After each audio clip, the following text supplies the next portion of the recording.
گزشتہ ایک سال طوفانی رہا۔ پاکستان کو ڈی ریل اور غیر مستحکم کرنے کے لیے سیاسی ہلچل مچائی گئی۔ 9 مئی کو سازش اور ملک دشمنی انتہا کو چھو گئی۔ وزیر اعظم شہباز شریف کا تقریب سے خطاب، بولے چیئرمین پی ٹی آئی نے جھوٹے الزامات لگا کر چین کی بے توقیری کی۔ چین نے پھر بھی IMF سے معاہدے میں تاخیر پر ہماری بے مثال مدد کی۔ ہم مشکل حالات کے باوجود معاشی بحالی کے لیے سرگرم ہیں۔ شہباز شریف نے مارگلا ایونیو کا افتتاح کر دیا۔ پاکستان اور چین کے درمیان چشمہ 5 نیوکلیئر پاور پلانٹ کی تعمیر کے لیے مفاہمتی یادداشت پر بھی دستخط۔ شہباز شریف نے کہا، power project civil military leadership کا ایک صفحے پر ہونے کا ثبوت ہے۔ 4.8 ارب ڈالر کی سرمایہ کاری پر چین سے اظہار مسرت۔ وزیر اعظم شہباز شریف کو ترکیہ کے صدر طیب اردوان کا ٹیلی فون۔ یونان کشتی حادثے میں پاکستانیوں کے جاں بحق ہونے پر اظہار افسوس۔ ترک حکومت اور عوام کی طرف سے ہمدردی کا پیغام پہنچایا۔ وزیر اعظم شہباز شریف نے کہا، مشکل کی گھڑی میں ترکیہ صدر اور عوام کے جذبات کی قدر کرتے ہیں۔ یونان میں کشتی حادثے کے بعد دل دہلا دینے والے انکشافات، المناک پہلو سامنے آنے لگے۔ غیر ملکی میڈیا کی رپورٹ کے مطابق کشتی میں زیادہ تر خواتین اور بچے پاکستانی تھے، جن کو نچلے حصے میں بند کیا گیا تھا اور کوئی زندہ نہ بچ سکا۔ عالمی سطح پر یونانی انتظامیہ کے کردار پر بھی سوالات اٹھنے لگے۔ رپورٹ کے مطابق یونانی کوسٹ گارڈز کو کشتی پھنسنے کی اطلاع ملی، ٹیم بروقت نہ پہنچی۔ یونانی کوسٹ گارڈز کی ٹیم نے پہنچ کر بھی بدقسمت کشتی کی کوئی مدد نہ کی۔ کشتی میں موجود بچے، خواتین اور مرد گھنٹوں رحم کی بھیک مانگتے رہے۔ یونانی عملہ مدد کے بجائے ڈوبتی کشتی کا نظارہ کرتا رہا اور تصاویر بناتا رہا۔ عالمی سطح پر تنقید کے بعد یونان میں انسانی اسمگلرز کے خلاف کارروائیاں۔ یونانی حکام نے 9 افراد کو گرفتار کر کے عدالت میں پیش کر دیا۔ تمام ملزم مصری شہری ہیں۔ یونان کشتی حادثے کے بعد FIA اور انتظامیہ کا انسانی اسمگلرز کے خلاف کریک ڈاؤن۔ پاکستانیوں کو غیر قانونی طور پر بیرون ملک بھیجنے والا مرکزی انسانی اسمگلر بہاڑی سے گرفتار۔ ممتاز اڈائن سے دوسرے مرکزی ملزم اسلم کا موبائل فون اور اہم دستاویزات بھی مل گئیں۔ گجرانوالہ سے بھی انسانی اسمگلر عصمت گرفتار۔ گزشتہ روز گرفتار ملزم طلحہ شاہ زیب کا ضلع کچہری لاہور سے 4 روزہ جسمانی ریمانڈ منظور۔ لاپتہ نوجوانوں کے اہل خانہ کی مدعیت میں انسانی اسمگلرز کے خلاف گجرانوالہ اور دیگر شہروں میں مقدمات درج۔ کشتی حادثے کے بعد گجرانوالہ کے مزید 3 لاپتہ نوجوانوں کے نام سامنے آ گئے۔ اروپ موڑ کا ناصر علی، کھیالی کا نعمان اور منڈیالہ کا سانول بھی لاپتہ افراد میں شامل۔ حادثے سے قبل کشتی میں سوار نعمان کا آڈیو پیغام بھی سامنے آ گیا۔ نعمان نے کہا، کشتی میں سوار ہو چکا ہوں، اٹلی پہنچ کر رابطہ کروں گا۔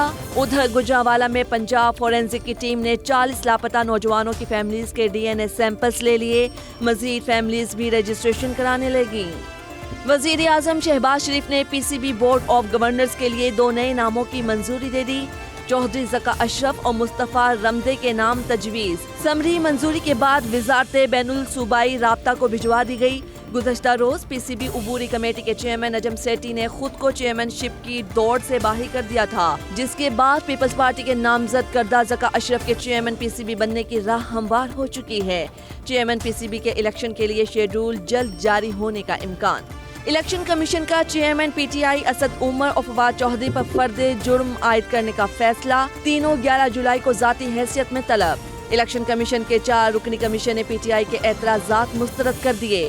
فیصلے میں کہا کہ الیکشن کمیشن کے پاس توہین عدالت کارروائی استعمال کرنے کا اختیار ہے۔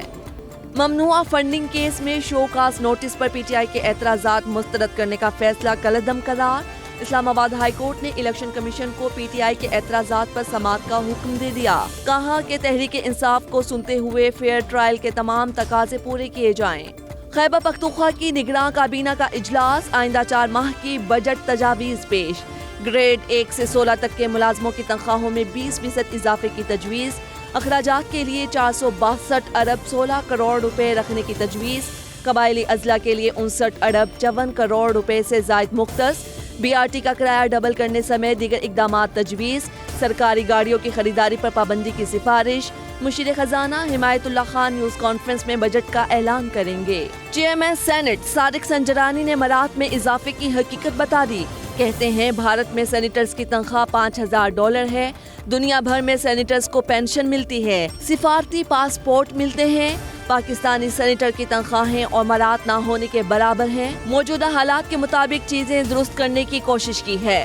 پاکستان کا دفاعی budget dollar G D P اور قومی بجٹ کے تناسب سے کم ترین سطح پر 6 سال میں دفاعی بجٹ 12.2 ارب ڈالر سے کم ہو کر 6.3 ارب ڈالر پر آ گیا۔ کل قومی بجٹ کے تناسب سے 19.5% سے کم ہو کر 12.5% ہو گیا۔ 9 مئی کے جلاؤ گھراؤ میں ملوث ایک اور شرپسند گرفتار۔ ملزم سہراب کا تعلق لوئر دیر سے ہے۔ ملزم کے اہل خانہ کی شرپسندی اور 9 مئی کے المناک واقعات کی مذمت، والدین سے چیئرمین پی ٹی آئی کی اشتعال انگیز تقاریر سے اپنے بچوں کو دور رکھنے کی اپیل۔ ادھر مذہبی اسکالرز اور علماء کرام کے وفد کا جینا ہاؤس لاہور کا دورہ، 9 مئی کی شرپسندی کو سوچے سمجھے منصوبے کی سازش قرار دیا۔ وطن پر قربان ہونے والے شہداء کو قوم کا سلام۔ سپاہی محمد زمان 9 جون کو شہید ہوئے۔ والد کو اپنے بیٹے محمد زمان کی شہادت پر فخر۔ شہید کے ورثاء نے 9 مئی کے شرپسندوں کو وطن کا دشمن قرار دیا۔ ملوث ملزموں کو سخت سزا دینے کا مطالبہ۔ میئر کراچی مرتضی وہاب کا 10 روز میں یو سی کی چیئرمین شپ کا الیکشن لڑنے کا اعلان۔ کہتے ہیں ہماری ترجیح صرف کام اور کام ہے۔ کراچی والے دیکھیں گے، ہر جگہ جیالے پہنچیں گے، اختیارات کا رونا نہیں روئیں گے، سب کو کام ہوتا نظر آئے گا۔ میئر بننے کے بعد مرتضی وہاب ان ایکشن۔ کراچی کے مختلف مقامات کے دورے، مزار قائد پر بھی حاضری دی۔ نگراں وزیر اعلیٰ پنجاب محسن نقوی کا گورنمنٹ ٹیچنگ اسپتال شاہدرہ کا دورہ۔ ڈیوٹی ڈاکٹرز وارڈ سے غائب، مریضوں کے لیے لگائے اے سی بند اور ڈاکٹرز رومز کے اے سی چالو ملے۔ اسپتال میں ادویات دستیاب نہیں، باہر سے منگوائی جاتی ہیں۔ مریضوں اور تیمارداروں نے شکایات کے انبار لگا دیے۔ وزیر اعلیٰ محسن نقوی نے ڈی ایم ایس کی سرزنش کر دی۔ لاہور ہائی کورٹ نے نئی ڈویژن ختم کرنے کا نوٹیفیکیشن کالعدم قرار دینے کا تحریری فیصلہ جاری کر دیا۔ جسٹس شاہد کریم نے فیصلے میں کہا، آئین نگراں حکومت کو منتخب حکومت کے طور پر معاملات چلانے کی اجازت نہیں دیتا۔ نگراں حکومت منتخب حکومت کے فیصلوں کو تبدیل یا ختم نہیں کر سکتی۔ الیکشن کمیشن اختیارات سے تجاوز پر نگراں کابینہ کو لگام ڈالے۔ توانائی کے شعبے سے پاکستان کے لیے ایک اور اچھی خبر، oil and gas field project Lakki Marwat مکمل۔ برطانیہ میں تیل اور گیس کے بڑے ذخائر سے پیداوار شروع ہو گئی۔ روزانہ 1000 بیرل تیل کی پیداوار متوقع ہے۔ 1,30,00,000 مکعب فٹ گیس نیشنل گرڈ میں شامل کی جائے گی۔ پاک فوج کی کوششوں سے منصوبہ 1 سال میں مکمل ہوا۔ عید الاضحیٰ کے لیے 3 سرکاری تعطیلات کا اعلان۔ وزیر اعظم کی منظوری سے کابینہ ڈویژن نے نوٹیفیکیشن جاری کر دیا۔ نوٹیفیکیشن کے مطابق 6 دن کھلے رہنے والے دفاتر میں 29 جون سے 1 جولائی تک چھٹی ہوگی۔ ہفتے میں 5 دن کھلے رہنے والے دفاتر میں 29 اور 30 جون کو چھٹی ہوگی۔